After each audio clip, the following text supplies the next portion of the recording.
एक था बादशाह जिसकी अकलौती बेटी थी, शहजादी गुलबदन। बादशाह उसे अपनी जान से भी ज्यादा प्यार करता था। शहजादी की हर ख्वाहिश बादशाह के लिए हुक्म का दर्जा रखती थी। और एक दिन शहजादी ने एक अनोखी फरमाइश कर डाली। अब्बा जान, मुझे सोने की एक चमकदार गेंद चाहिए जिससे मैं खेल सकूं। बादशाह ने फौरन उसकी ख्वाहिश पूरी की और शहर में ऐलान करवा दिया कि जो भी शहजादी की ख्वाहिश पूरी करेगा उसे इनाम दिया जाएगा। और फिर एक सुनार ने एक खूबसूरत दमकती हुई सुनहरी गेंद तैयार की जो शहजादी के हाथों में थी। शहजादी अपनी सुनहरी गेंद के साथ महल के बाग में खेलती रहती, लेकिन एक दिन उसके हाथ से वो कीमती गेंद फिसली और एक गहरे तारीक कुएं में जा गिरी। कुआं इतना गहरा था कि उसे निकालना किसी के बस में ना था। शहजादी फूट फूट कर रोने लगी। उसकी सिसकियां बाग में गूंजने लगीं। बादशाह को जब इस बात का इल्म हुआ तो उसने हुक्म दिया कि जो भी शख्स इस सुनहरी गेंद को निकालेगा उसकी हर ख्वाहिश पूरी की जाएगी। सारे शहर के लोगों ने कोशिश की, पर कोई भी कामयाब ना हो सका। बात दूसरे मुल्कों तक भी पहुंची और वहां के शहजादों ने भी कोशिश की, पर जो भी इस कुएं में गया कभी वापस नहीं आया। तभी वहां से एक चुस्त और चालाक गीदड़ का गुजर हुआ। उसने शहजादी को रोते देखा और पूछा, शहजादी आलिया, आप क्यों रो रही हैं? शहजादी ने अपनी मुश्किल बताई। गीदड़ ने कुएं में झांका और एक मुस्कुराहट के साथ बोला, मैं आपकी गेंद निकाल सकता हूं, लेकिन क्या जो ख्वाहिश मैं करूंगा वो पूरी की जाएगी? शहजादी ने बेताबी से पूछा, क्या ख्वाहिश है? गीदड़ ने कहा, मैं तुम्हें गेंद तभी दूंगा जब तुम मुझसे शादी करोगी और मेरी हमसफर बनोगी। शहजादी हिचकिचाई और बादशाह की तरफ देखा। चूंकि वो कुआं इतना गहरा था कि जो भी उसमें गया कभी वापस नहीं आया, तो बादशाह ने रजामंदी जाहिर की और शहजादी ने भी अपनी सुनहरी गेंद की चाहत में हामी भर ली। गीदड़ ने महारत से कुएं में छलांग लगाई और बहुत मुश्किलों से गेंद निकाली और शहजादी को याद दिलाया, शहजादी आलिया, अपना वादा न भूलना, अब तुम्हें मेरे साथ चलना होगा। शहजादी का दिल डूब रहा था, मगर वादे की पासदारी में उसे गीदड़ के साथ जाना पड़ा। इस सब से शहजादे का भाई बहुत नाखुश था। गीदड़ शहजादी को पहाड़ों में अपनी गहरी तारीक गार में ले गया। वहीं दोनों रहने लगे और वक्त गुजरने लगा। गीदड़ जंगल में जाता, कभी शिकार करके हिरण लाता तो कभी खरगोश, और शहजादी मजे मजे के खाने तैयार करके खिलाती। और गीदड़, जो कल तक सब कुछ कच्चा ही खाता आया था, अब उसे भी इस तरह खाना अच्छा लगने लगा। वक्त गुजरने के साथ शहजादी ने गीदड़ के बच्चों को जन्म दिया। उसकी जिंदगी महल से बिल्कुल मुख्तलिफ थी। शहजादी गुलबदन ने अपनी नई जिंदगी को कबूल किया और फैसला किया कि वो इस गार को ही अपना घर बनाएगी।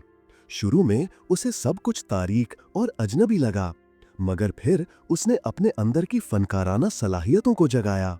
उसने गार की पत्थरों भरी दीवारों को जंगली फूलों और नर्म रेशों से सजाना शुरू किया। करीबी झरनों से चमकते पत्थर और मोती चुनकर लाती और उन्हें गार के दाखिली रास्ते पर लटकाती, जो सूरज की रोशनी में ऐसे जगमगाते जैसे किसी आबशार का मंजर हो।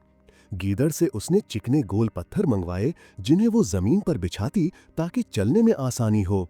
जंगल से रंग बरंगी पत्तियां और शाखें इकट्ठी करके उसने बच्चों के खेलने के लिए एक नर्म बिस्तर बनाया। हर शाम जब गीदड़ शिकार पर जाता तो शहजादी गार के अंदर मौजूद चट्टानों पर टिमटिमाते दिए जलाती, जिनकी रोशनी में गार का तारीक माहौल एक सहरंगीज रूप धार लेता।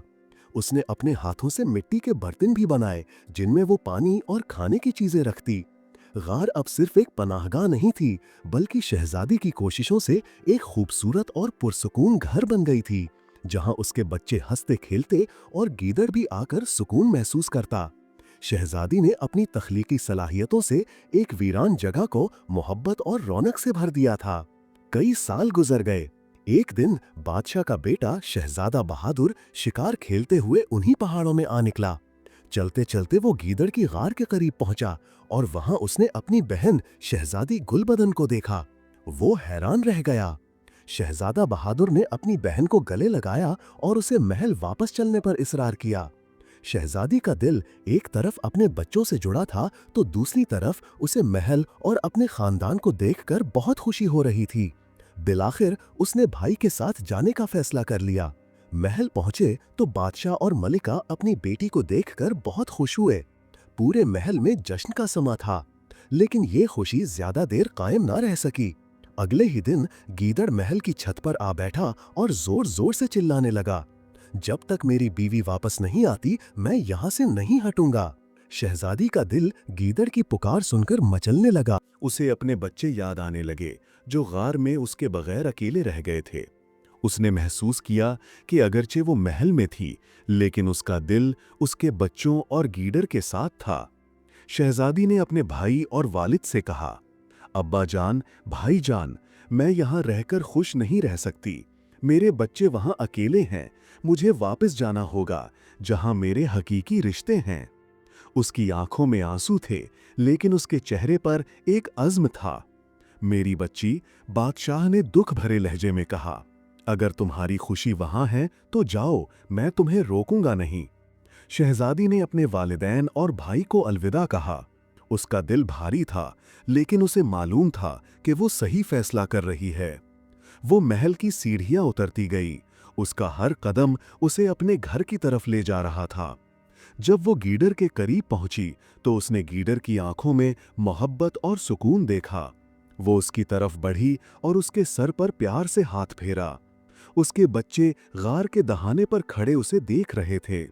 शहजादी ने उन्हें देखा और उसके चेहरे पर एक ऐसी मुस्कुराहट फैल गई जो महल की तमाम तर ऐशो इशरत में भी कभी ना थी। उसने अपने बच्चों को गले लगाया और गीदड़ ने प्यार से उसके बाजुओं को छुआ। शहजादी ने महसूस किया कि असल बादशाहत महल के तख्त पर नहीं, बल्कि इस मोहब्बत, ईसार और कुर्बानी में है जो उसने अपने खानदान के लिए की थी। इस दिन से शहजादी गुलबदन ने अपनी गार को ही अपना हकीकी महल समझा, जहां वो अपने बच्चों और गीदड़ के साथ खुशी और सुकून से रहती रही, क्योंकि उसने अपने दिल की पुकार पर लब्बैक कहा था। इस कहानी से हमें ये सबक मिलता है कि हमें हमेशा अपने वादे पूरे करने चाहिए, चाहे वो कितने ही मुश्किल क्यों ना हों। हालात को कबूल करना और बेहतर बनाना। शहजादी ने अपनी नई जिंदगी को कबूल किया और अपनी तख्लीकी सलाहियतों से गार को एक खूबसूरत घर में तब्दील किया। ये हमें सिखाता है कि हम जहां भी हों, उसे अपनी मेहनत और लगन से बेहतर बना सकते हैं।